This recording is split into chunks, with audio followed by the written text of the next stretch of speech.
Question number 3, Maths Paper 1, November 2022, KCSE. Okay, so on my opinion, I believe that the question number 3 had a typo. But if you think it was correctly printed out, maybe you can give me an answer at the bottom or a link to the answer at the bottom.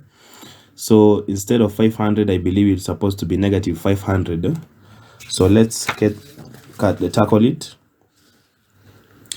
We have 5 raised to power 2x minus 1 minus 25 raised to power x is equals to negative 500, as I've just stated.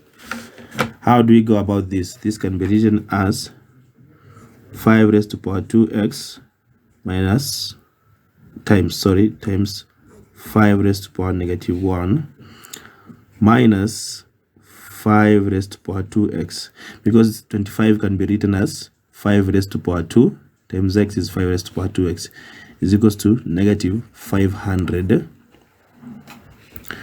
Then we say let 5 raised to power 2x be equal to an arbitrary value, probably y.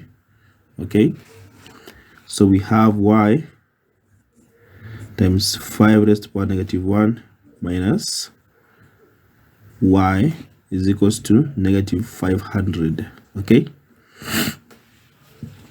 5 raised to power negative 1 is the same as 1 over 5, so we have y over 5 minus y over 1 is equals to negative 500. Okay, let's continue.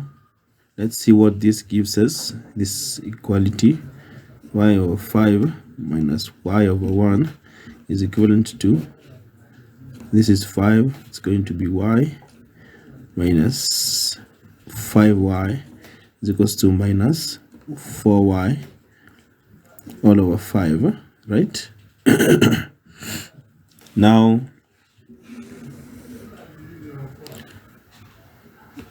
minus 4y all over 5 is equivalent to minus 500, which is the same as 4y is equivalent to 2500. So divide by 4, that gives us y is equals to 625. Then y, we had said it to be 5 raised to power 2x is equals to 625 can be written as 5 raised to power 4.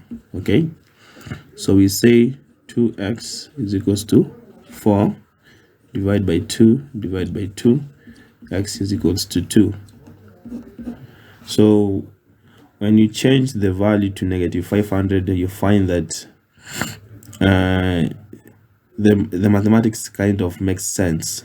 But if you have no negative, you find that it gives you 5 raised to power 2x is equals to negative 5 raised to power 4. And if you're to fix any number here, you find that it always gives you a negative value. So maybe you can tell me how we can go about that. Thank you.